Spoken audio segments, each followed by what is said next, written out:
notre étude aujourd'hui. Et nous voulons renforcer certaines choses. Et 1 Pierre, chapitre 2, verset 5.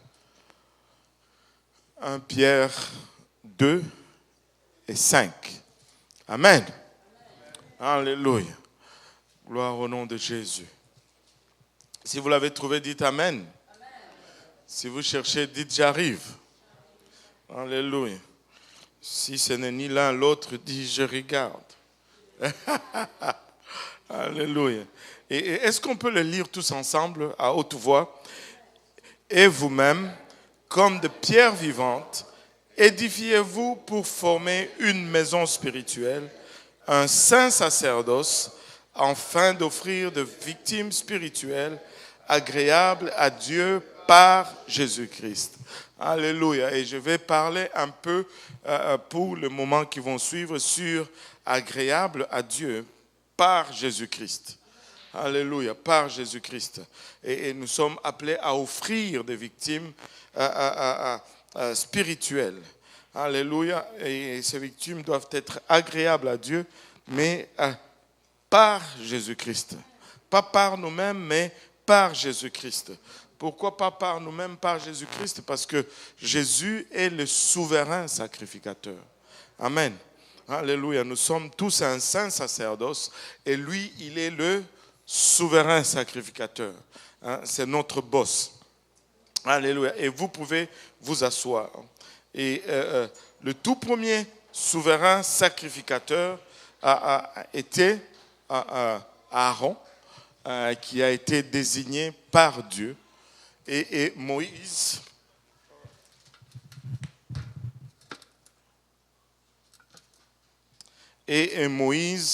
l'a installé. Et sûrement, si tout cela s'est passé en 2024 aujourd'hui, Moïse désigne, selon l'ordre de Dieu, son frère comme souverain sacrificateur. Sûrement qu'on allait commencer à se poser plusieurs questions. Amen. Soyons honnêtes un peu entre nous. Lui, c'est le chef, c'est le président, c'est le dirigeant, et puis, souverain sacrificateur, son frère. On allait dire, c'est quoi cette affaire? Toutefois, c'est Dieu qui l'a nommé. Amen. C'est Dieu qui a nommé Aaron souverain sacrificateur. Ça ne passerait peut-être pas aujourd'hui, mais c'était comme ça. Maintenant, le souverain sacrificateur était désigné par Dieu. Amen. Et pourquoi il était désigné? C'est qu'il exerçait une autorité, il exerçait son autorité, mais cette autorité n'était pas de lui-même, c'était par rapport à la puissance de Dieu qui lui était conférée. Amen. L'autorité qu'il exerçait, ce n'était pas de lui. C'est Dieu qui l'a transféré, ou c'est Dieu qui lui a donné cette puissance afin qu'il exerce cette autorité. Maintenant, Jésus est notre souverain sacrificateur. Amen. Imaginez-vous un peu si le Seigneur, Jésus était timide, si il s'est senti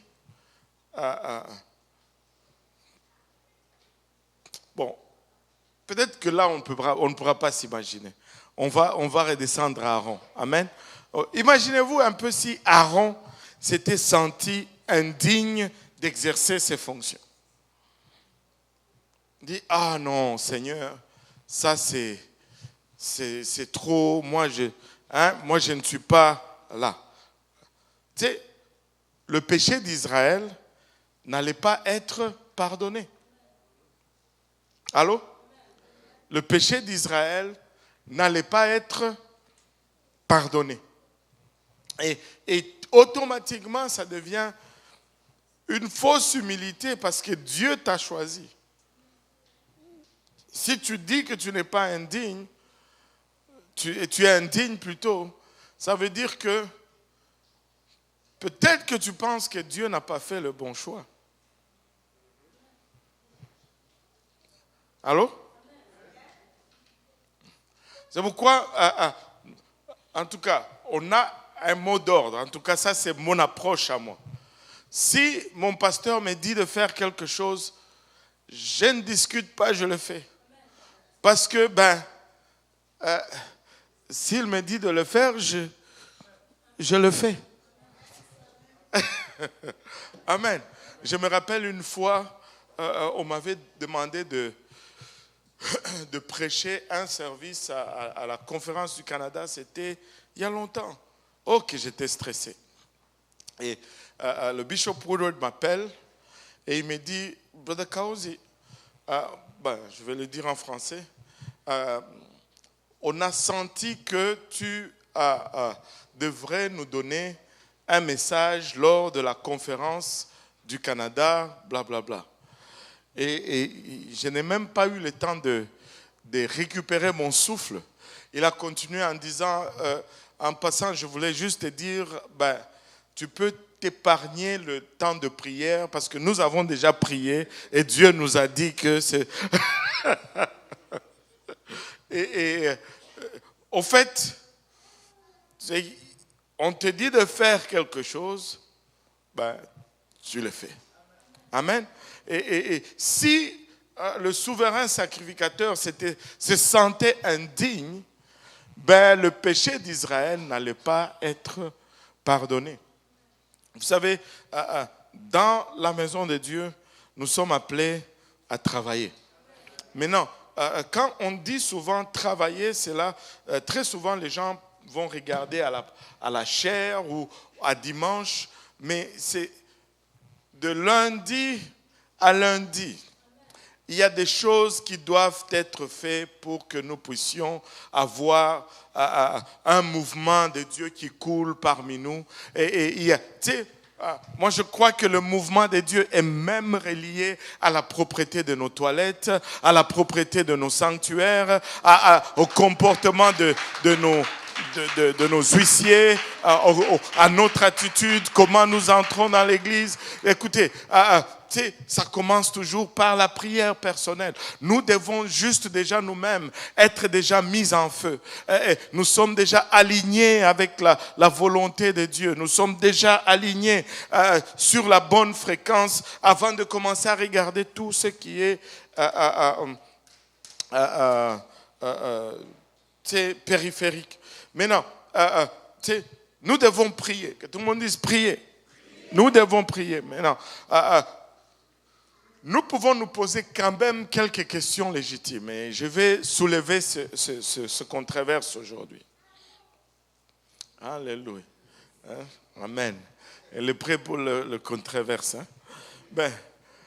Pourquoi prier? Pourquoi prier? Dieu ne va-t-il pas faire ce qu'il veut de toute façon? Est-ce qu'il y a quelqu'un qui s'est déjà posé honnêtement cette question? Est-ce que Dieu va faire ce qu'il veut? Pourquoi est-ce que je dois prier? Est-ce que Dieu a-t-il besoin que je prie? Ou il veut tout simplement que je prie?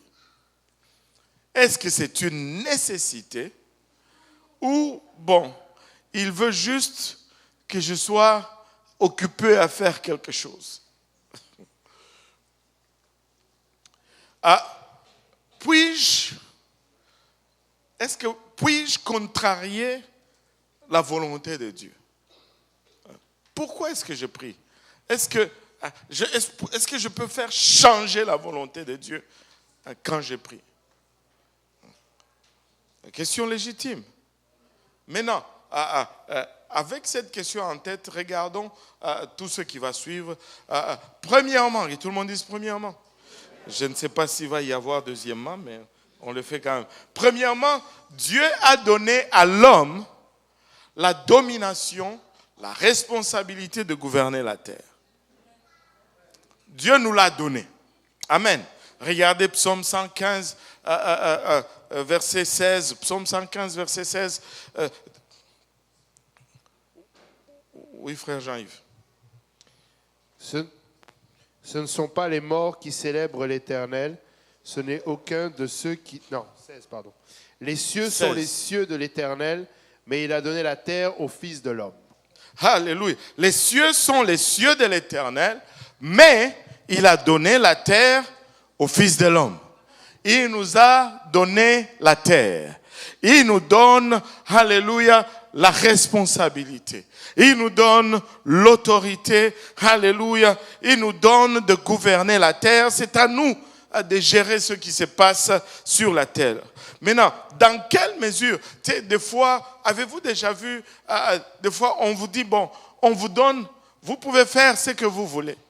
Mais ne faites pas ça, ne faites pas ça, ne faites pas ça, ne faites pas ça, ne faites pas ça, ne faites pas ça, ne faites pas ça. Et finalement, tu ne fais pas ce que tu veux.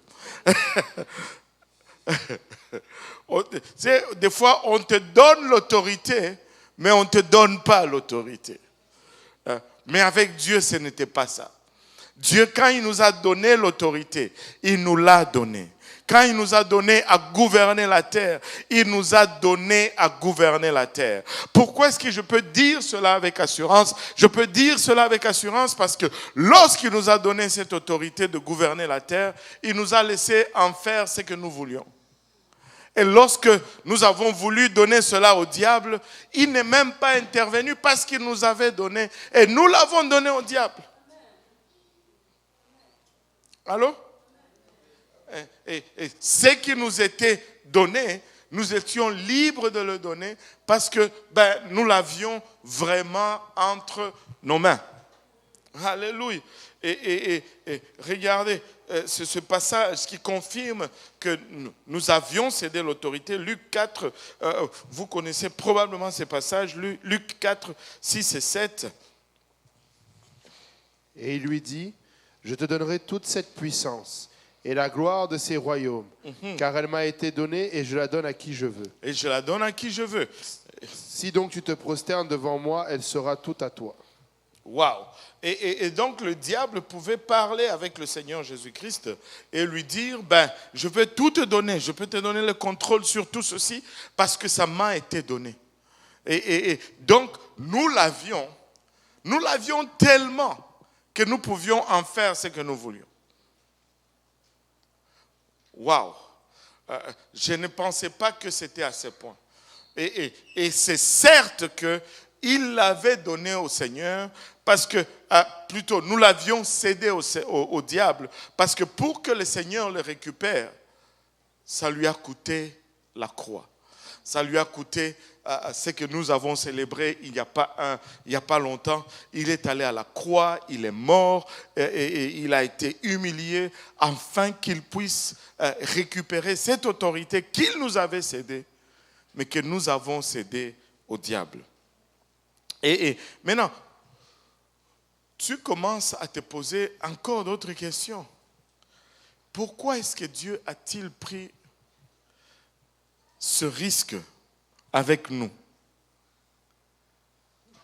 Pourquoi est-ce qu'il a risqué cette autorité avec nous? Avez-vous déjà vu certaines familles? Ils sont tellement bien.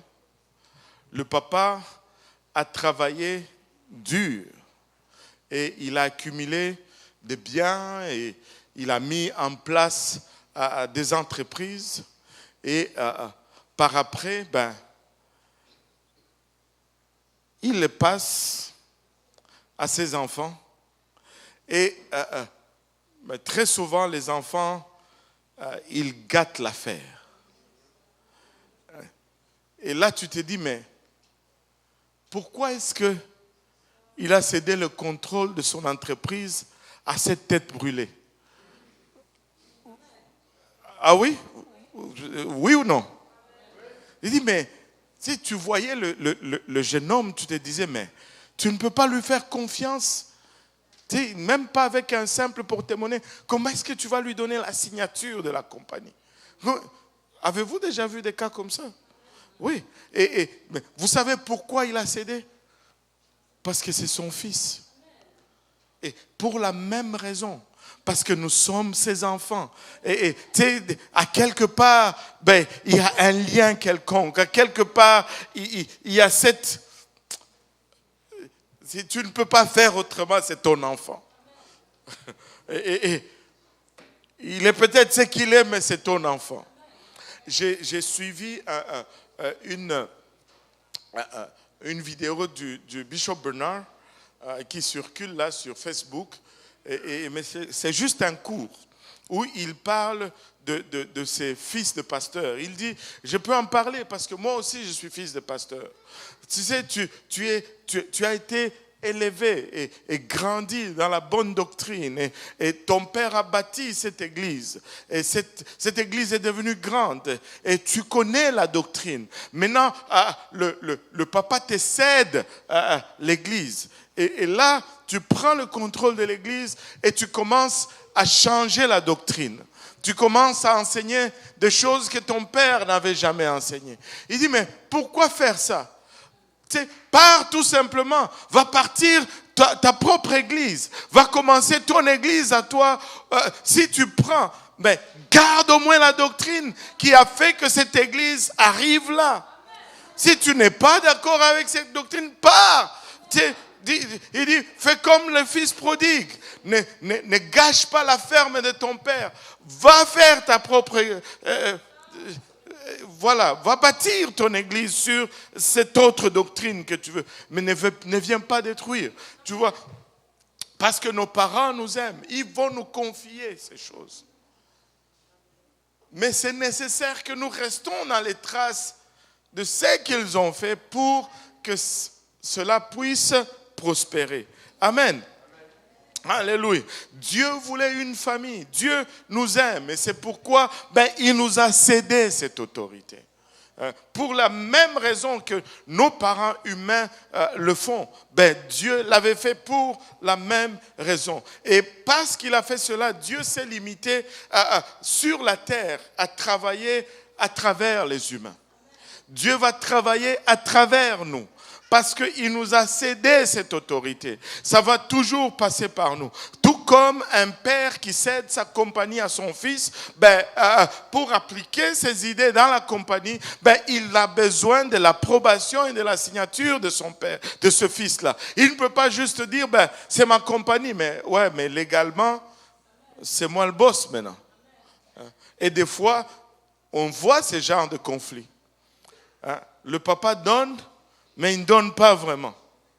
Et là, c'est comme, il y a comme un peu une lutte. Laisse le pouvoir aller, non. Laisse aller, non. Mais Dieu doit travailler maintenant à travers nous. Alléluia. Il doit passer par nous. Et quand nous regardons le Notre Père dit que ton règne vienne, que ta volonté soit faite. Et regardez, tu te dis, mais il est Dieu. Est-ce que cela n'arrivera-t-il pas de toute façon? Parce qu'il est Dieu. Il peut faire ce qu'il veut. Pourquoi dois-je prier que ton règne vienne, que ta volonté soit faite? Donne-nous aujourd'hui notre pain quotidien.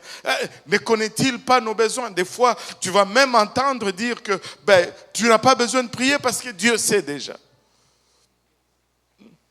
Moi, je me rappelle ici même, dans la réunion des hommes, mais ça fait longtemps. Je pense que la plupart d'entre vous n'étiez pas là. Non, je ne pense pas. Je sais que la plupart d'entre vous n'étiez pas là. Il y avait un monsieur qui était venu d'Afrique, il était pasteur. Et il est venu, et puis il a fait un temps ici. Tu sais, le samedi, à l'époque, qu'est-ce qu'on faisait? Après, à la fin de la prière, là, on comptait à 9 ou à 10. Tous ceux qui ont le même numéro, ils vont se mettre dans un groupe pour prier. Vous vous rappelez l'époque, là? Voilà. C'était l'avant, là. Et là, c'est un samedi, on était dans un groupe. Et il y avait un jeune homme qui avait peut-être 11 ans, 14 ans, quelque part par là. Il avait des problèmes chroniques d'intestin. Il dit, priez pour moi parce que j'ai mal au ventre. Ben, on a prié pour lui ce samedi-là. Et le samedi qui venait, comme par hasard, on s'est retrouvé avec le même frère et ce jeune homme-là. C'était une semaine après. Il dit, priez pour moi parce que le ventre... Et puis le pasteur africain le regarde et dit, hé toi, tu joues? On a prié pour ses besoins déjà le samedi passé. Va là-bas. J'étais comme... ça ne marche pas. On peut prier pour le même besoin encore et encore et encore et encore jusqu'à ce que Dieu réponde. Ne dis pas à quelqu'un Dieu sait déjà. Même si Dieu sait déjà, je vais le lui rappeler encore quand même. Alléluia. Tu dis Dieu sait déjà. Tu ne te rappelles pas, des fois on va voir, maman, j'ai faim. Tu penses qu'elle ne sait pas que tu vas avoir faim? Elle sait. Alléluia. Surtout au rythme que certains mangent. Oui, Yohan. Il me donne beaucoup de matière à prédication ces derniers temps. Avez-vous remarqué? Aujourd'hui, il est arrivé de l'école, il arrive, il rentre dans le bureau. Ah, papa, où est la boîte de pizza? J'ai dit, elle est là. Il dit, ben, c'est la première chose que tu demandes, la boîte de pizza. Il dit, ouais, ça fait depuis 11 heures que j'ai mangé. 11 heures. Il dit, la dernière fois que j'ai mangé, il était 11 heures. Et là, il était 18 heures. Aïe, aïe, aïe. Anyway. J'ai juste secoué ma tête. Donne-nous aujourd'hui notre pain quotidien. Dieu ne le sait-il pas que nous avons besoin de pain? Alléluia. Alléluia. Et c'est lui-même qui nous dit, le Seigneur Jésus lui-même qui nous dit, priez pour que le Seigneur envoie des ouvriers dans la moisson. Wow, attends un peu. Dieu lui-même ne désire-t-il pas que nous ayons une moisson? Oh, qu'il désire que nous ayons une moisson. Mais il travaille à travers l'homme. Il va travailler à travers nous parce qu'il nous a délégué cette autorité. Il nous a donné ce pouvoir. Ça va passer par nous. Regardez Ézéchiel 22, 30 et 31. Ézéchiel 22, 30 et 31. Je cherche parmi eux un homme qui élève un mur, qui se tienne à la brèche devant moi en faveur du pays, afin que je ne le détruise pas, mais je n'en trouve point. Je répandrai sur eux ma fureur, je les consumerai par le feu par le feu de ma colère. Je ferai retomber leurs œuvres sur leurs têtes, dit le Seigneur l'Éternel. Waouh! Et si vous regardez à ce verset, vous pouvez être choqué. Si vous vous arrêtez et regardez vraiment, vous allez vous dire, wow, attends un peu. Dieu voulait pardonner. Mais il a regardé si quelqu'un allait lui demander de pardonner. Mais personne ne l'a fait. Et parce que personne ne l'a fait, Dieu a puni. Personne n'a voulu prier. Dieu n'a pas pardonné. Personne n'a voulu élever sa voix. Et Dieu a frappé. Dieu voulait, mais il n'y avait aucun canal par lequel il pouvait travailler. Et Dieu n'accomplira jamais son dessein pour nous en dehors de son programme de prière. Sans la prière, ça ne va pas arriver. Sans la prière, ça ne va pas arriver. C'est pourquoi chaque samedi soir, nous devons être là. C'est pourquoi chaque dimanche, nous devons arriver tôt et prier. C'est pas pour parler aux autres, non, pour prier. C'est pourquoi chaque jour, nous devons prier. C'est pourquoi nous devons élever nos voix et prier. Vous savez, la prière, c'est difficile. le problème, tu sais, avec la prière, c'est que ça semble, que tout le monde dit ça semble être de l'inactivité. Parce que c'est tout le contraire de notre système dans lequel nous évoluons. Et c'est comme si rien n'arrivait. C'est comme si rien ne s'accomplissait. Mais laissez-moi vous dire, les choses spirituelles sont toujours contraires aux choses charnelles. Alléluia. Ça semble de l'inactivité, mais rien n'arrive spirituellement si nous ne prions pas. Rien ne s'est fait parce que nous ne pouvons pas permettre, nous n'arrivons pas à permettre à Dieu un canal par lequel il va œuvrer. Je dois prier. Alléluia. Je dois prier. Et Dieu va faire si nous prions. Il nous permet de prendre, alléluia, des décisions qui peuvent influencer l'histoire de l'humanité, l'histoire d'un peuple. Maintenant, laissez-moi vous dire ceci. Prier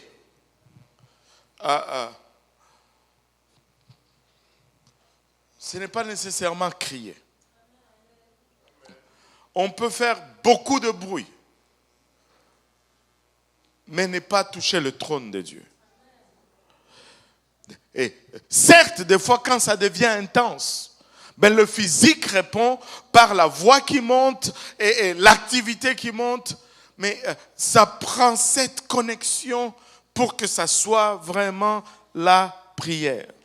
Vous savez, regardons, il y a un exemple. J'essaie toujours de me rappeler de cet événement de la Deuxième Guerre mondiale. Alors que l'Allemagne était dans des positions stratégiques bien avantageuses. Et les alliés, les troupes des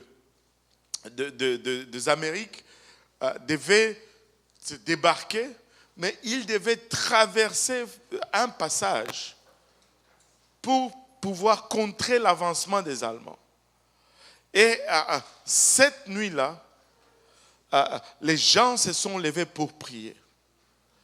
Et cette nuit-là, tout s'est joué. Cette nuit-là, les gens se sont levés pour prier. Et c'était cette nuit-là que Hitler dormait. Ils étaient déjà d'accord pour que les troupes allemandes avancent. S'ils avaient avancé, ils allaient couper le chemin aux Alliés. Ils n'allaient jamais être capables de rejoindre les autres et de renforcer. Et Hitler dit, il se réveille dans son sommeil au milieu de la nuit. Il dit, il y a quelque chose qui n'est pas normal. Nous avançons trop facilement. Retenons un peu les troupes et révisons l'affaire. C'est possible que ça soit un piège. Mais juste le temps qu'il a pris à retenir les troupes, c'est ce qui a permis un passage aux Alliés et il n'a jamais pu être capable de continuer à son avancement comme il aurait dû le faire. Parce que les gens ont prié. Qui sait si c'est Dieu qui a envoyé un ange pour souffler dans son oreille. Tu es en train de te faire avoir. Et là, il a paniqué. Et tout a changé cette nuit-là. Tout a changé cette nuit-là. Je cherche encore cette histoire. Mais je ne la retrouve pas dans mes désordres de documentation, mais un jour je vais mettre la main dessus. Un jour je vais mettre la main dessus. Et nous devons prier, frères et sœurs. Ça semble de l'inactivité, mais nous devons prier. Ça semble improductif, mais tout ce que vous voyez, que vous observez dans ces lieux, ça arrive parce qu'il y a des gens qui prient. Il y a des gens qui prient. Amen. Alléluia. Est-ce que l'inaction humaine, qu'est-ce que cela veut dire donc? Est-ce que si l'homme n'agit pas, cela veut dire que l'expiation de Dieu va être annulée? Non, non, pas du tout. Mais l'inaction humaine peut rendre l'expiation inefficace, peut le rendre à ce que Dieu veut faire inefficace pour les gens spécialement qui sont perdus. J'ai reçu cette question, je pense, 4 ou 5 fois la semaine passée. Qu'est-ce que ça veut dire, prier pour ceux qui sont perdus? Prier pour ceux qui ne sont pas sauvés.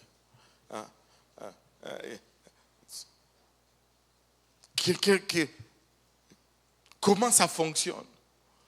Dans presque 7 études bibliques que j'ai eu cette question au moins 5 fois.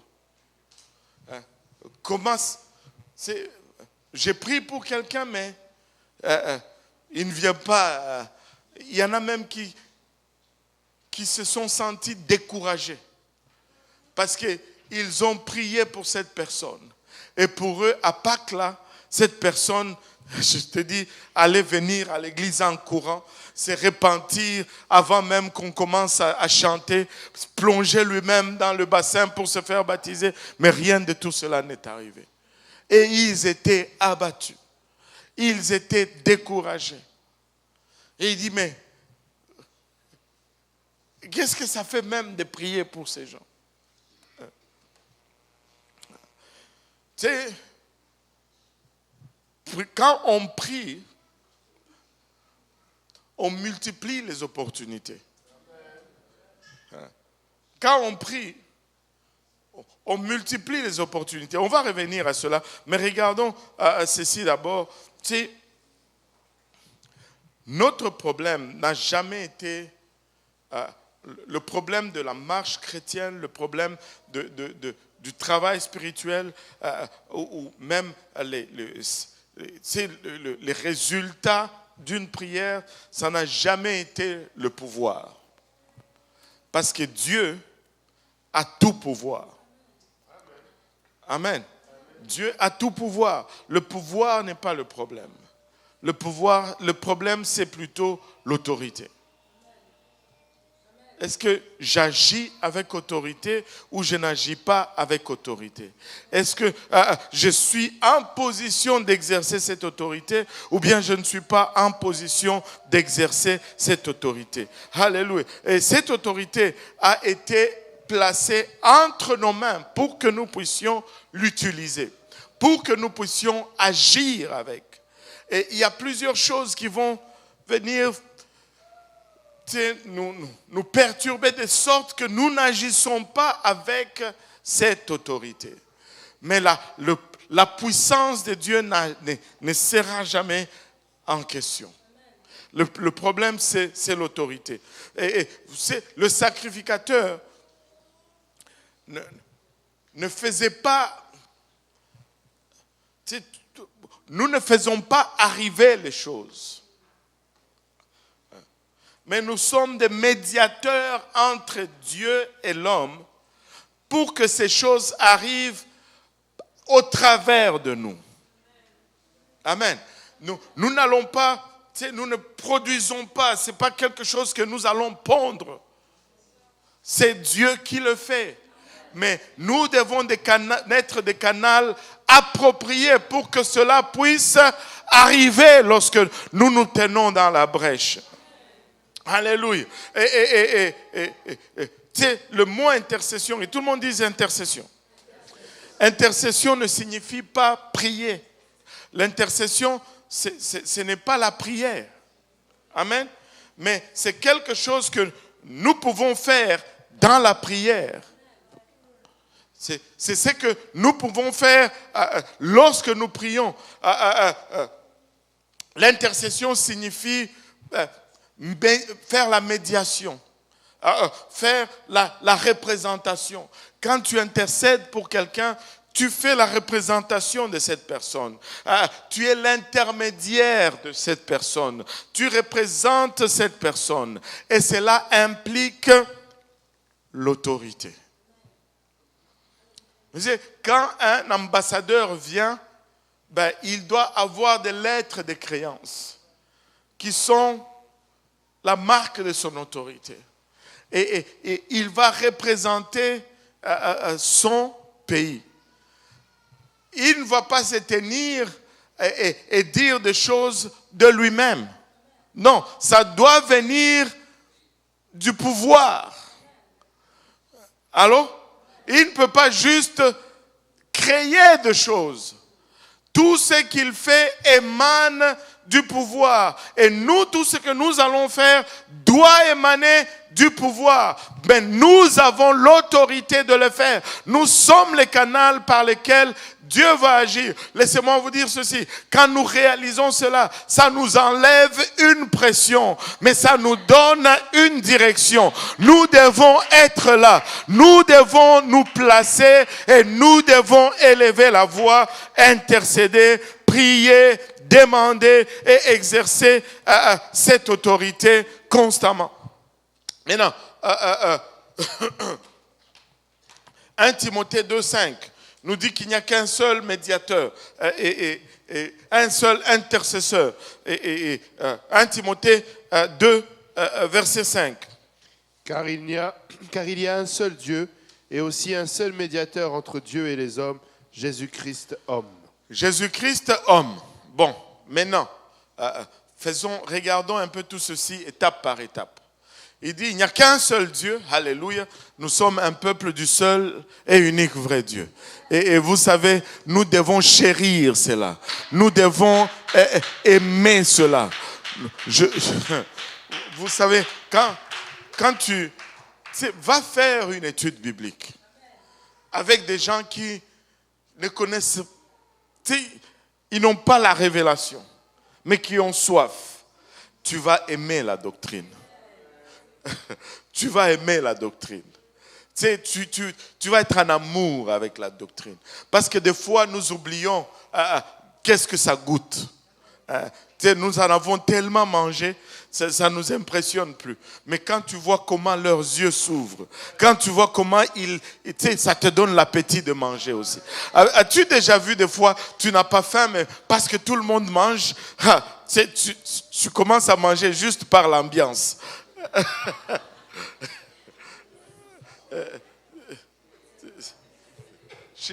Quand on était petit, on mangeait par compétition. Ce n'était pas vous blaguez ici. Oh, je n'aime pas le riz. Ta mère te fait les spaghettis. Oh, chez nous, c'était le gros plat de foufou. Même maintenant, ils ont amélioré ça. Ils font des petits boules. Mais à notre époque, c'était juste une boule. Paf. Et une assiette de condiments à côté, paf. Tous les 24 jeunes de la maison, là, ils se lavent les mains et ils vont autour de cette même table. Chacun n'a pas son assiette, là. Oubliez ça. Quelle assiette? C'est la compétition. Tu clignes les yeux, la table est vide.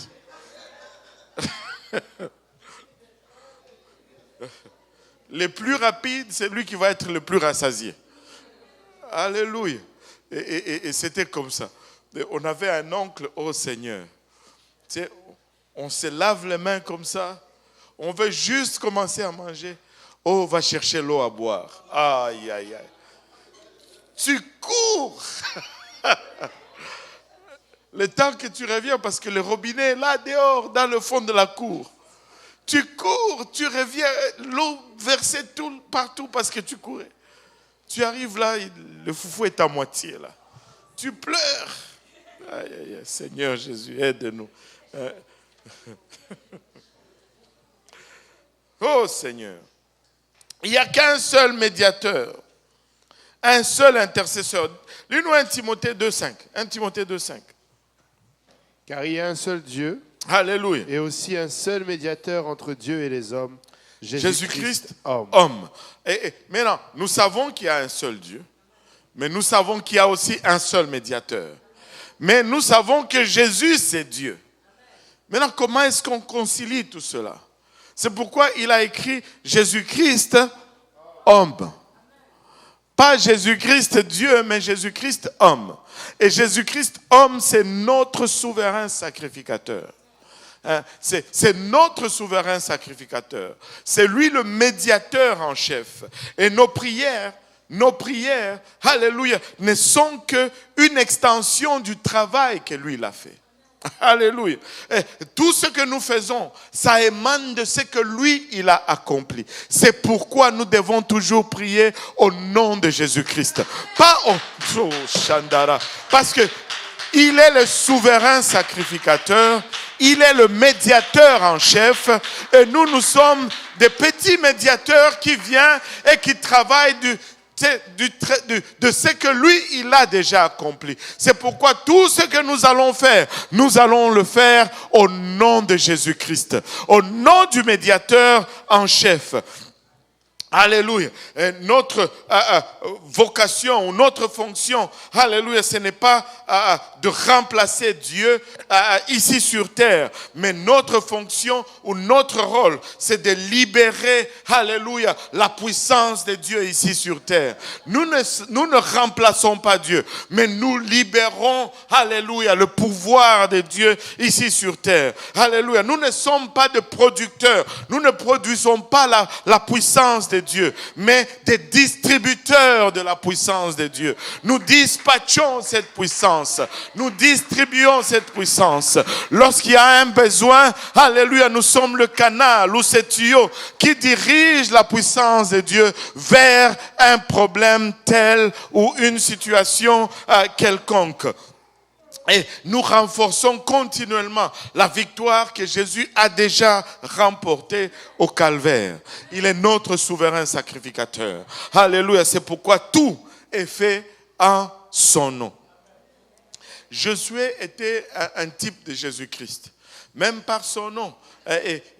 Il s'appelait Yoshua. C'est littéralement Jésus, si on le traduit en français. Et vous rappelez-vous dans le livre de Josué 10, il a poursuivi les 5 rois cananéens qu'il a vaincus. Il les a tirés d'une grotte. Et qu'est-ce qu'il a fait? Il a sorti les rois. Est-ce qu'il y en a qui se rappellent cette histoire? Qu'est-ce qu'il a fait après avoir fait sortir le roi? Je vais voir un peu. N'ose pas te gratter parce que je vais te citer là. Qu'est-ce qu'il a fait? Il a sorti les 5 rois et il a fait quelque chose en particulier là. Ouais, et qu'est-ce qu'il a fait? Non, il n'a pas exactement, c'est ce qu'il n'a pas fait. Mais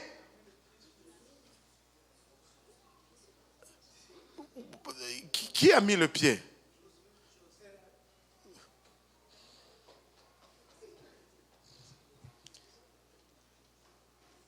Aïe, aïe, aïe.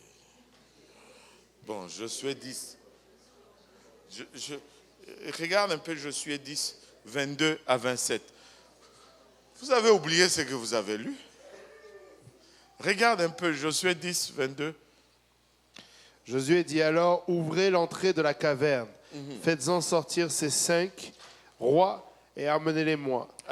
Ils firent ainsi et lui emmenèrent les 5 rois qu'il avait fait sortir de la caverne, le roi de Jérusalem, le roi d'Hébron, le roi de Jarmuth, le roi de Lachis, le roi d'Églon. Lorsqu'ils eurent amené ces rois devant Josué, Josué appela tous les hommes d'Israël. Il appela tous les hommes d'Israël. Et dit aux chefs des gens de guerre qui avaient marché avec lui, approchez-vous, mettez vos pieds sur Il n'a pas mis son pied. Il a demandé aux gens de mettre leurs pieds. Ils approchèrent et ils mirent les pieds sur leurs coups. Et ça, c'est prophétique. Normalement, c'est lui le chef qui devait mettre son pied sur le cou de l'ennemi. Mais il dit, parce que je suis le type de Christ, venez vous, alléluia, qui me suivez. C'est vous qui allez, oh chata. Est-ce que quelqu'un l'a vu? Christ nous dit, venez vous. C'est vous qui allez mettre vos pieds, alléluia, sur le cou de l'adversaire. C'est vous qui allez, alléluia, exercer le pouvoir. C'est vous qui allez avoir l'extension de ce pouvoir.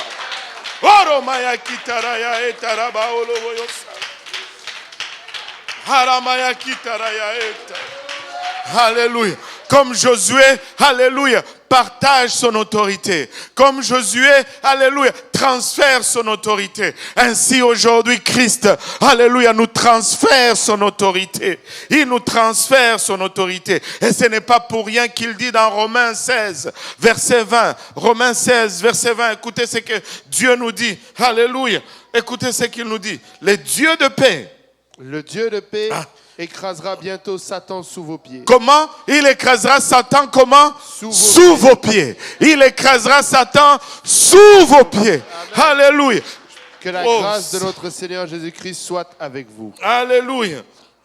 Et c'est pourquoi il nous dit dans le livre de Luc qu'il nous donne, alléluia, le pouvoir de marcher sur les serpents et sur les scorpions. Et rien ne pourra donc nous nuire. Alléluia. Toute puissance de l'ennemi est sous nos pieds. Alléluia. Est-ce que nous avons produit cela? Oh non, non, non. Alléluia. Christ a produit cela. Mais nous sommes le conduit. Nous sommes le canal qui amène cela à destination. Alléluia. C'est tellement symbolique. Quand Josué dit, venez, mettez vos pieds ici. C'est tellement prophétique. Parce que j'allais dire, je pense qu'il savait, mais bon, c'est Dieu qui l'a conduit. C'est Dieu qui l'a conduit, n'est-ce pas? Et c'est pourquoi il dit même dans le livre de Josué, Dieu lui dit, tout lieu que foulera la plante de votre pied, je vous le donne, comme je l'ai dit à Moïse. Encore une fois, alléluia, si nous mettons le pied, c'est à nous. Alléluia. Et Dieu l'a accompli à la croix. Nous avons un souverain sacrificateur qui n'a pas été nonchalant. Il a pris son rôle, il a accepté son rôle au point d'aller jusqu'à la croix. Et il a accompli son rôle et il s'est tenu dans la brèche. Donc, ce qui nous met dans une position où nous n'avons pas d'excuses. Parce que la puissance a déjà été produite. Mais nous devons maintenant prendre l'autorité et transférer cette puissance là où nous en avons besoin. Alléluia. Regardons un peu ce passage. Jean 7, 38. Celui qui croit en moi, des fleuves d'eau vive couleront de son sein, comme dit l'Écriture. Des fleuves, si tu crois en moi, des fleuves d'eau vive couleront de son sein, comme dit l'Écriture. Et le sein ici, ce n'est pas juste, ce n'est pas... Et même on utilise le mot sein, et c'est vraiment la bonne traduction. Parce que des fois, nous disons ventre. Mais ce n'est pas le ventre, parce que si on dit ventre, il y a l'estomac, il y a les intestins là-dedans, mais ce mot sein ne fait pas référence au ventre. Non, c'est le mot koilia, comme le sein d'une femme. C'est spécifiquement le sein d'une femme, le lieu où la conception se fait et la naissance se produit. On donne une naissance. C'est par rapport à une naissance, comme une femme accouche. Quand la femme a le bébé dans son ventre, ça c'est le sein. Ce n'est pas l'estomac. Amen. Alléluia. Et quand nous prions, nous faisons naître des choses dans le surnaturel par le Saint-Esprit. Et c'est pourquoi Ésaïe va nous dire, qui a entendu une telle chose? Qui a vu une telle chose? Est-ce que une nation peut-il naître dans un instant? Mais alors qu'il disait cela, rien n'était visible. Mais dans l'esprit, cela se faisait et éventuellement, on a vu la nation d'Israël naître, alléluia, comme,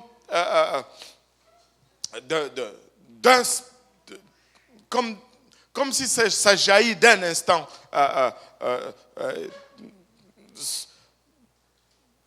Ce n'était pas un processus normal de naissance d'une nation. Et Galates 4, verset 19 nous dit, Galates 4, verset 19. Mes enfants, pour qui j'éprouve de nouveau les douleurs de l'enfantement, jusqu'à ce que Christ soit formé en vous. Jusqu'à ce que Christ soit formé en vous. Quand nous venons à Dieu, ben, nous sommes des bébés spirituels.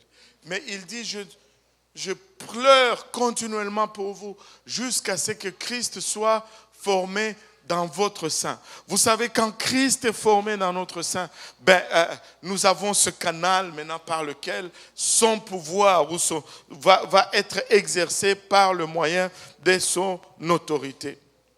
Vous savez, Paul n'a pas créé la maturité de l'église des Galates. Mais c'est son intercession qui a fait qu'ils deviennent matures. Vous savez, il y a un de nos anciens qui disait ceci. Si tu pries, Seigneur, donne-moi la patience. Bon, le Seigneur ne va pas prendre la patience et te la donner. Tiens la patience. Non, il va te mettre dans un processus qui va produire la patience de ton sein.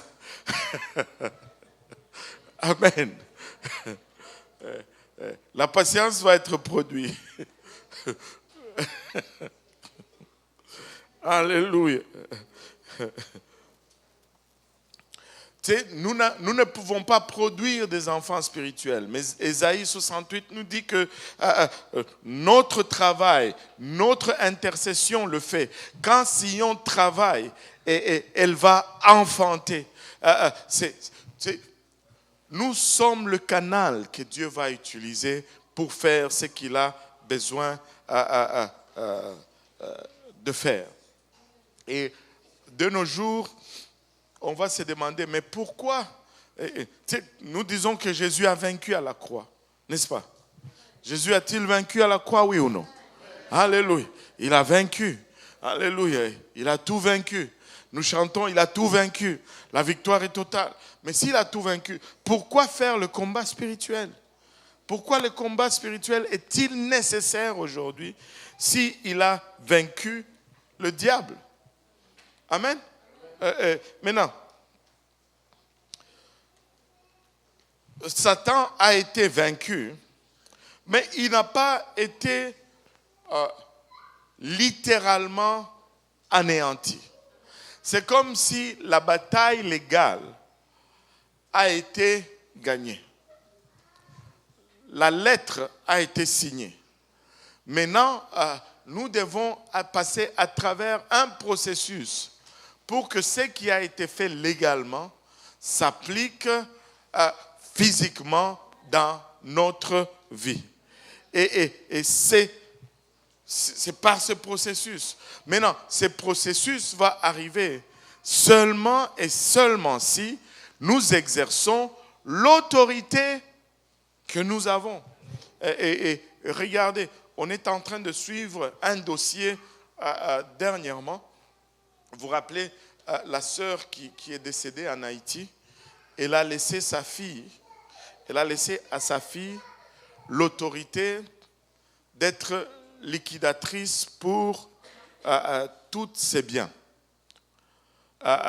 Mais pour que cela se fasse, il fallait d'abord qu'on suive le processus légal.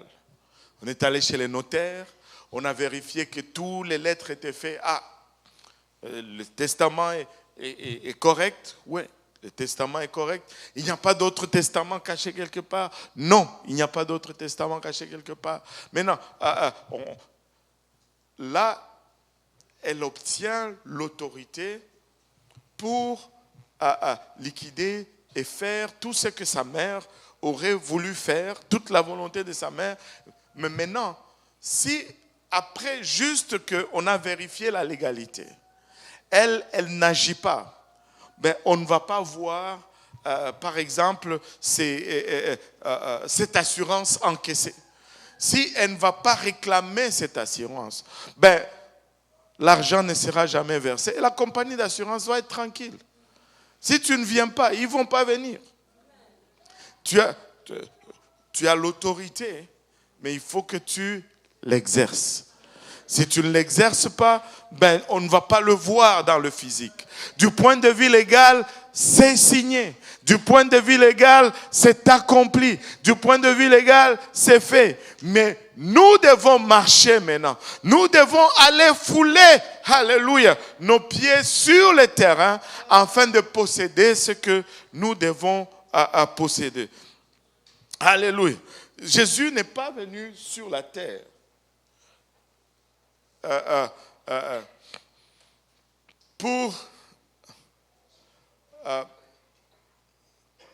le pouvoir n'était pas sur la terre avec Satan.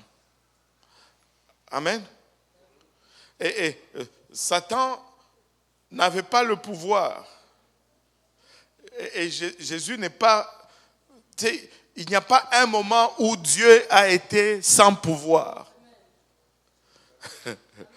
Amen. Il est venu récupérer l'autorité d'exercer le pouvoir. Mais en tout le temps, Dieu est resté tout puissant. Amen. Alléluia. Et rappelez-vous, lorsque Israël se battait avec Amalek, ils étaient dans la vallée.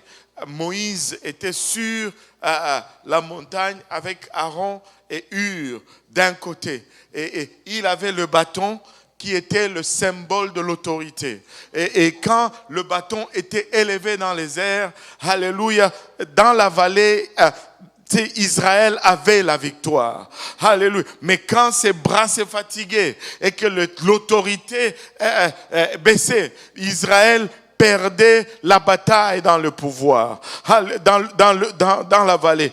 Écoutez, la bataille n'était pas, la victoire n'était pas produite dans la vallée, mais la victoire était produite sur la montagne lorsque l'autorité était élevée. Laissez-moi vous dire que nous pouvons marcher dans l'autorité si nous nous alignons avec ce que Dieu a préparé pour nous. Maintenant, qu'en est-il de la prière de ceux qui sont perdus? Leur salut, est-ce que leur salut dépend de nous? Est-ce que ça veut dire que si je ne prie pas, tel ne va pas être sauvé? Bon. Permettez-moi, ne me jetez pas de pierre tout de suite, ok? Je vais dire, dans une large mesure, oui. Il faut que quelqu'un prie pour que tu sois là. Allô? Parce que le pouvoir de Dieu va s'exercer à travers la prière de quelqu'un. Dans une certaine mesure, oui. Dieu ne bougera pas en dehors de la prière. Alors, quand nous prions, nous relâchons Dieu pour qu'il agisse.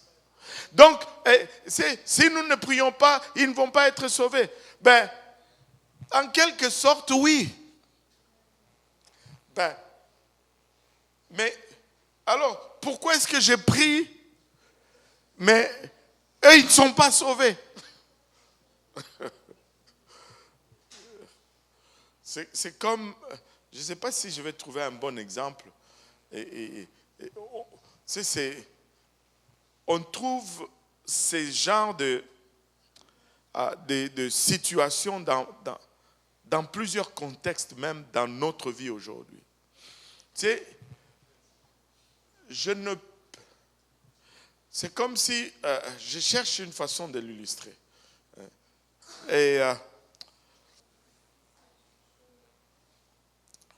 Si je ne prie pas, ils ne vont pas être sauvés. Mais ce n'est pas parce que j'ai prié qu'ils vont nécessairement être sauvés. Parce que ce sont des étapes. Amen. Tu sais, il y a de ces choses, par exemple, tu sais, je vais donner, je ne sais pas si c'est vraiment le bon exemple. J'essaie de m'expliquer. Amen. Il y a de ces choses que si tu n'as pas l'argent, tu ne peux pas acheter. Mais il y a de ces choses aussi, même si tu as l'argent, et avant de l'acheter, ben, on vérifie d'autres critères. Tu peux avoir l'argent, mais tu ne qualifies pas pour acheter cette affaire-là. Il y a certaines voitures, c'est comme ça. Tu sais, ce n'est pas juste avoir l'argent, mais il faut que tu aies ton nom quelque part. Bon, maintenant, si je ne prie pas, ben, il n'y a pas cette étape pour qu'eux, ils soient sauvés. Mais toutefois, même après que j'ai prié, il y a encore leur propre volonté qui reste à être soumis à ce que Dieu essaye de faire avec leur vie. Mais si moi je ne prie pas, il n'y a pas d'action qui est faite en leur faveur. C'est-à-dire, je leur coupe, même si leur volonté peut-être était prédisposée, mais si personne ne relâche Dieu dans leur vie, ben, il n'y a pas cette opportunité de solliciter leur propre volonté. Certes, ils ont une volonté, comme toi tu as une volonté. Mais même si tu as une volonté, quelqu'un a prié pour que tu sois là. Quelqu'un a prié pour que Dieu envoie quelqu'un, alléluia, sur ton chemin. Peut-être pas celui qui a prié, mais quelqu'un d'autre. Mais laisse-moi te dire, quelqu'un a prié quelque part pour que, alléluia, cette main de Dieu puisse t'atteindre. Mais lorsque cette main de Dieu est étendue, ça prend que, alléluia, ceux pour qui on prie s'y accrochent. Maintenant, pourquoi est-ce qu'on ne doit pas arrêter de prier? Parce que si on prie aujourd'hui, Dieu tend la main. Et s'ils sont têtus, ben, le temps passe. Mais est-ce qu'on va arrêter de prier pour cela? Non, non, non. On va prier encore demain pour que Dieu étende encore la main demain. On va prier encore après-demain pour que Dieu étende encore la main après-demain. Parce qu'on veut multiplier les opportunités de sorte que éventuellement on puisse les avoir sauvés. Alléluia. On va persévérer dans la prière. On va persévérer dans la prière. Dieu ne travaille pas en dehors de la prière. Alléluia. Mais nous devons prier pour que les opportunités puissent être multipliées. Alléluia. Il y a un voile qui aveugle ceux qui sont perdus. Il y a un voile qui les aveugle. Il y a un voile qui nous aveuglait tous. Amen. Parce qu'aujourd'hui, nous sommes là. Alléluia. Mais un jour, nous regardions ces choses et nous disions, mais ça ne fait aucun sens. Si vous saviez d'où je viens. Je suis passé partout. Ok. J'ai encore 15 minutes. Alléluia. Je suis passé par tous les gammes. J'étais un bon catholique. Et de catholique, ben, je suis devenu philosophe, athée. Et je crois, mon préféré, c'était Jean-Paul Sartre. Je pense que c'était juste à cause de la consonance du nom. Parce que je ne connaissais pas grand-chose de la philosophie anyway. Et tu sais... Et de là à charismatique, partout. Mais quelqu'un priait. Quelqu'un priait constamment. Quelqu'un priait jusqu'à ce qu'on est arrivé. Il y avait un voile. Tu sais comment on peut se penser intelligent quand on n'est pas sauvé? Avez-vous remarqué que lorsqu'on n'est pas sauvé, on est très intelligent. On connaît tout. On a l'explication à tout. Mais lorsqu'on rencontre Dieu, on réalise combien on était ignorant. Eh oui. Eh oui. Regardez un peu 2 Corinthiens 10, versets 3 à 5. 2 Corinthiens 10, 3 à 5. Si nous marchons dans la chair, nous ne combattons pas selon la chair. Alléluia. Car les armes avec lesquelles nous combattons ne sont pas Elles charnelles, ne sont pas mais charnelles. elles sont puissantes par la vertu de Dieu pour renverser des forteresses. Nous renversons les raisonnements et toute hauteur qui s'élève contre la connaissance de Dieu, et nous amenons toute pensée captive à l'obéissance de Christ. Voilà. Vous savez, quand nous prions pour ceux qui sont perdus, nous prions pour que Dieu enlève le voile qui couvre leurs yeux. Au fait, il y a quelque chose il y a un déclenchement qui se passe lorsque le voile est enlevé. Je vais vous mettre un peu, regardons-nous un peu dans notre marche avec Dieu, sincèrement. Nous connaissions au sujet de Jésus avant d'arriver là. Nous savions que d'une quelconque façon, il fallait se faire baptiser. Amen. Amen. Nous avions cette information. Mais au-delà de cette information sur l'évangile, ce qui a fait la différence, c'est lorsque nous avons eu la révélation de l'évangile. On peut donner l'information de l'évangile, mais s'il n'y a pas de révélation, l'évangile, les gens ne vont pas l'accepter. Mais la révélation ne vient que lorsque Dieu enlève le voile. C'est pourquoi la prière est nécessaire. C'est pourquoi le même évangile, tu vas le donner ici, c'est comme s'il n'y a pas de réponse. Mais quand tu le donnes à une place où Dieu a enlevé le voile, c'est comme waouh. C'est comme si la personne voit autre chose. Maintenant, il dit, nous renversons... Attends, je vais le relire. Si nous marchons dans la chair, nous ne combattons pas selon la chair, car les armes avec lesquelles nous combattons ne sont pas charnelles, mais elles sont puissantes par la vertu de Dieu pour renverser les forteresses. Alléluia. Maintenant, c'est quoi les forteresses? C'est-à-dire, quand on regarde une forteresse, physiquement, quand on nous dit forteresse, notre idée retourne au temps médiéval, où les seigneurs construisaient leurs châteaux et ils le faisaient de sorte que ça soit renforcé pour que l'ennemi n'attaque pas. Mais quand nous le regardons du point de vue spirituel, les forteresses ne sont pas des démons. Un forteresse, ce n'est pas un démon, mais un forteresse, c'est un lieu à partir duquel les démons vont opérer. C'est un lieu à partir duquel le démon va contrôler la vie de quelqu'un. Mais nous devons détruire ces lieux. Nous devons détruire ces concepts. Dieu nous donne d'exposer ces choses. Amen. Nous devons, alléluia, prier pour que les forteresses soient renversées dans la vie des gens qui sont sauvés. Maintenant,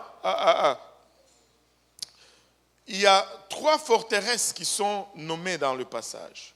Ici, pour renverser des forteresses. Et le verset 5, il dit, nous renversons les raisonnements, les hauteurs qui s'élèvent contre la connaissance et nous amenons les pensées captives. Trois forteresses qui sont mentionnées dans ce passage. Et ce sont ces forteresses-là que nous devons renverser.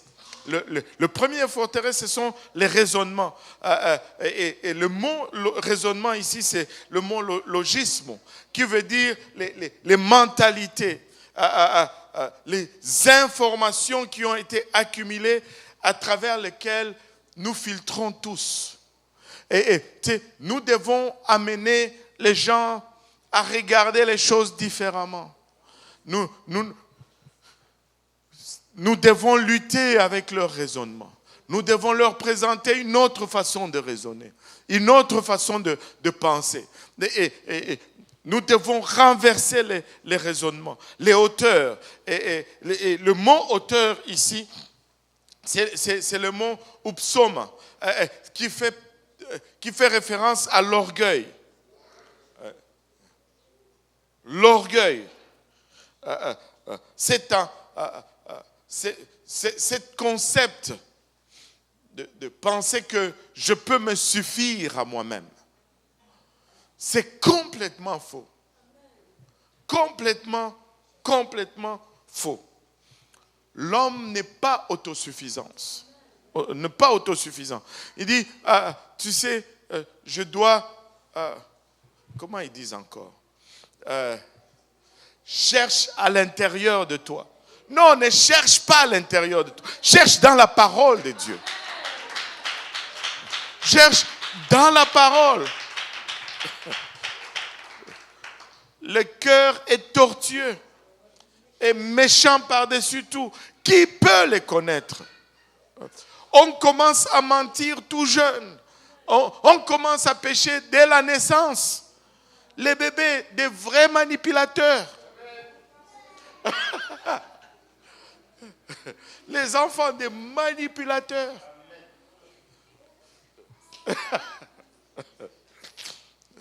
On commence tout petit. Il veut quelque chose. C'est la panique. C'est la manipulation. Aïe, aïe, aïe. Je viens de perdre toutes les mamans là. Et les pensées, nous amenons toute pensée captive. Les pensées ici, ça vient du mot noéma, qui signifie les tentations, souvent des fois spontanées. Vous savez, s'il y a une chose que le diable utilise des fois, ce sont nos pensées. Vous savez combien de pensées peuvent traverser le cerveau humain? Et il faut faire attention. Si ça vient, mais ce n'est pas de Dieu. Ce n'est pas de Dieu. Toute pensée, il dit, les pensées, ce sont des tentations spontanées, des stratagèmes que le diable utilise contre ceux qui sont perdus. Leur raisonnement, leur mentalité, leur façon de faire, leur orgueil personnel et toutes ces idées qui naissent d'un peu partout. Ce sont là les lieux desquels les démons travaillent. Et quand nous approchons ces gens, nous devons détruire cela. Mais comment détruire cela? Mais avec la parole de Dieu, avec le concept biblique et non des philosophies humaines, en fait. Nous devons nous positionner comme des intercesseurs entre Satan et le perdu. Et nous devons diriger et orienter nos prières. Pourquoi devons-nous persister dans la prière? Est-ce que c'est pour gagner? Si tu dis, pourquoi est-ce que je dois prier encore? Il n'est pas sauvé, je prie encore. Il n'est pas sauvé, je prie encore. Est-ce que c'est ça qui va me donner une réponse? Non, non. Ce n'est pas ça. Ce n'est pas à force de prier que je crée ou j'invente la réponse ou que je force la main de Dieu. Non, non. C'est parce que lorsque nous prions, nous donnons accès libre à l'Esprit de Dieu. Lorsque nous prions, Dieu est relâché pour agir. À chaque fois que nous prions, Dieu est relâché pour agir. À chaque fois que nous prions, Dieu est relâché pour agir. Alléluia. Et c'est pourquoi, des fois, ça prend plus de temps, ou des fois, ça prend plus de personnes à prier. Et c'est pourquoi la Bible nous dit, 1 chasse 1000, 2 chasse 10 000. Ou bien, un petit nombre va prier pendant longtemps. Ou bien, nous nous y mettons tous et nous gagnons en temps. Lesquels, selon vous, est l'option que nous devions choisir? Nous devons nous engager tous. Nous devons être là à la prière. Nous devons être là au moment des intercessions. Nous devons participer dans cette affaire. Amen. Nous devons nous engager. Si, laissez-moi vous dire ceci. Essaye de circuler un peu. Il y a de ces places où, tu sais, ce n'est pas pour... anyway, je ne vais même pas donner un disclaimer. Je vais dire juste ce que j'ai besoin de dire. Tu sais, il y a de ces places où tu vas circuler. Tu vas pour prêcher. Et ils n'ont pas de programme de prière. Et tu peux sentir la difficulté quand tu viens le temps de prêcher la parole de Dieu. C'est comme si tu cognes contre un mur. Tu n'es pas libre de couler dans le Saint-Esprit parce qu'il n'y a pas de prière. La réunion de prière de samedi soir, c'est important. C'est important. Tu n'es pas assez occupé pour ne pas être là à la réunion de prière de samedi soir. Si tu es trop occupé, ça veut dire que tu es juste trop occupé. Il faut diminuer les occupations. Et couper dans la prière, c'est couper dans l'essentiel. C'est couper dans l'essentiel. Aucune activité, le nombre d'études bibliques que nous donnons ne vont jamais remplacer la prière. Le nombre de prédications que nous donnons ne va jamais remplacer la prière. Le nombre des actions sociales que nous allons faire ne va jamais remplacer la prière. Si nous nous engageons avec la prière, nous allons voir les effets. Nous allons voir les effets.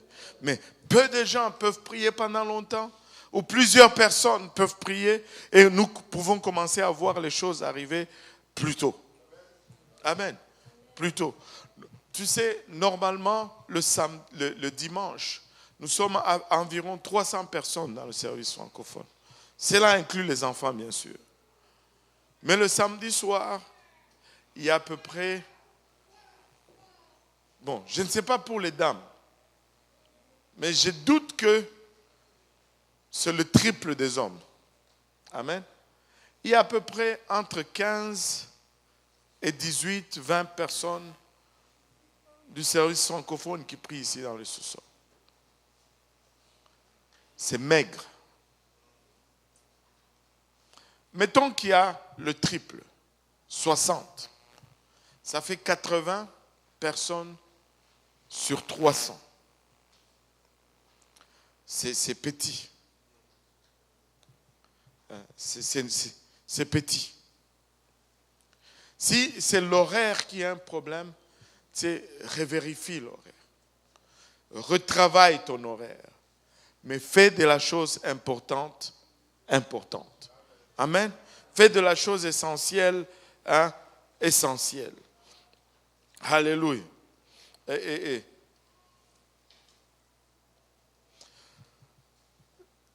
Ce n'est pas parce que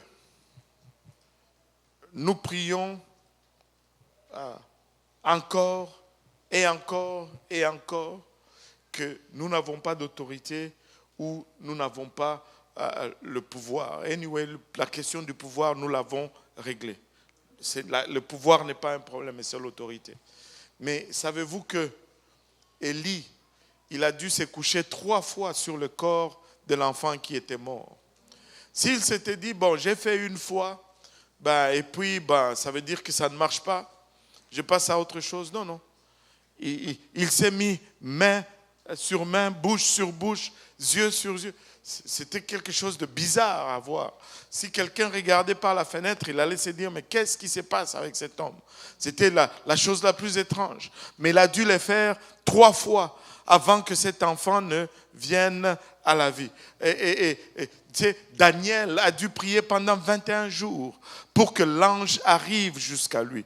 Persévère dans la prière. Tu as eu peut-être une réponse négative, mais n'arrête pas de prier. C'est peut-être juste le premier jour. Persévère encore.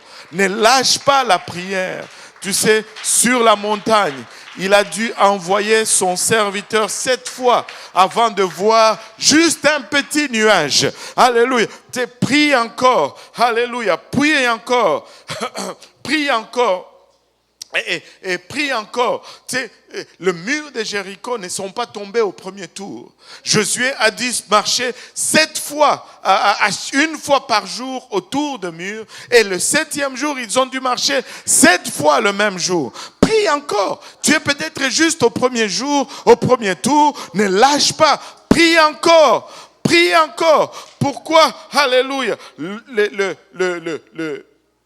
Le Seigneur, plutôt le prophète, était-il fâché lorsque on a demandé au roi Joas de frapper la terre avec ses flèches? Il a juste frappé 3 fois et il s'est arrêté. Et le prophète s'est fâché. Tu vas dire, mais 3 fois au moins. Peut-être pour toi, c'est 3 ans. J'ai prié 3 ans. Mais le Seigneur, si tu arrêtes, le Seigneur va se fâcher. Prie encore. Prie encore, continue de prier. Du temps qu'il y a la vie, du temps qu'il y a souffle de vie, nous n'allons pas perdre espoir. Du temps que nous pouvons prier, nous allons prier encore une autre fois. Du temps que nous avons l'opportunité de le faire, nous allons prier encore une autre fois. Tu sais, nous allons prier jusqu'à ce que la chose se produise. Nous allons prier jusqu'à ce que nous allons le voir arriver. Nous allons prier jusqu'à ce que nous allons avoir la réponse. Est-ce qu'on viole la volonté de Dieu? Non, non. Nous prions déjà dans la volonté de Dieu. C'est la volonté de Dieu que nul ne périsse, mais que tous parviennent à la repentance. Nous allons prier encore. Nous allons prier encore. Nous avons des parents qui ne connaissent pas encore Dieu. Nous allons prier. Nous avons des enfants qui errent encore à l'extérieur, loin de la main de Dieu. Nous allons prier jusqu'à ce que Dieu étende sa main et qu'il les touche. Nous allons prier encore. Alléluia. Alléluia. Nous devons continuer à prier jusqu'à ce que cela se produise. Regarde ton voisin, dis-lui, ne te fatigue pas. Alléluia. Prie encore. Ne lâche pas. Prie encore. N'abandonne pas. Prie encore. Je ne l'ai pas vu. Ça fait 5 ans que je prie. Prie encore. Je connais des gens qui ont prié des années avant que leur bien-aimé ne vienne au Seigneur. Mais en ce jour-là, ils sont entrés dans la maison de Dieu comme si c'était un rêve. Et on les a regardés, on n'a même pas cru. Oh, je sais que tu pries, prie encore. Je sais que tu te sens comme si ça ne va. Non, non, non, non, ne regarde pas aux circonstances. Dieu a dit, prie, prie encore. Prie encore. Prie encore. Alléluia. Jusqu'à ce que tu le vois arriver, prie encore. Alléluia. On va se lever tous ensemble.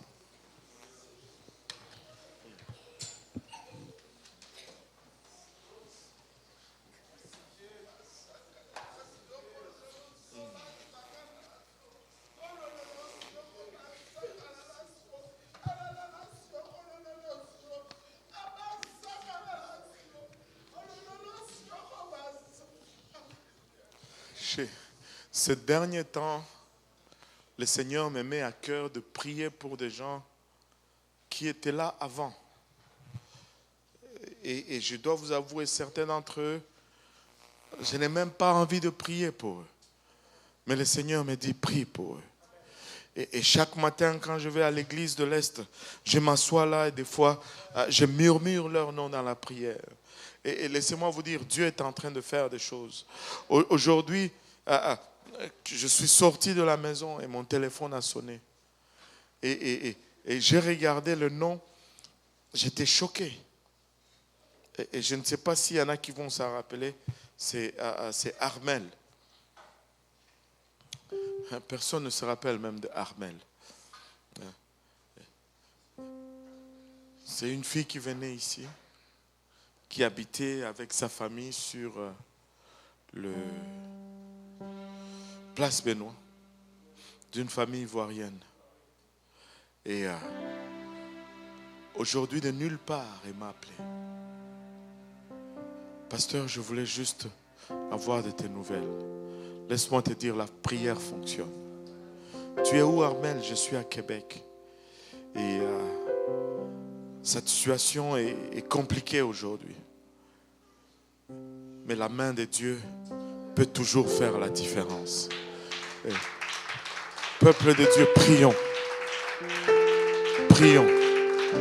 Et quand tu rentres dans cette place de prière, n'y rentre pas de façon égocentrique. Sois un peu plus... c'est quoi le mot là? Altruiste, voilà.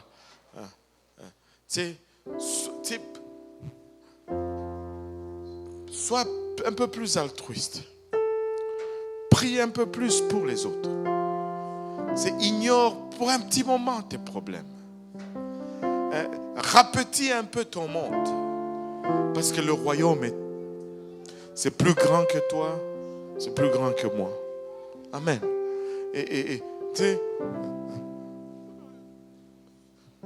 Tu es déjà dans la maison de Dieu. Et j'ose croire que tu marches en esprit. Et que si la trompette sonnait aujourd'hui, que tu vas partir. Alors pourquoi gaspiller encore de l'énergie sur toi? Prie un peu. Regarde un peu les autres. Ceux qui, si la trompette sonnait, ils n'auront peut-être pas l'opportunité de monter. Et ce à quoi ils vont faire face, les problèmes actuels sont nuls en comparaison. C'est zéro en comparaison. Ils vont faire face à des choses que nous ne pouvons même pas décrire ici. Soyons un peu plus altruistes et prions un peu plus pour ceux qui n'ont pas encore le voile ôté ou ceux qui errent encore à gauche, à droite alors que le temps est en train de passer. Amen. Est-ce qu'on peut prier? Est-ce qu'on peut élever nos voix pour un moment? Juste parler à Dieu comme vous le ressentez de parler. Juste parler à Dieu comme vous le ressentez en ce moment.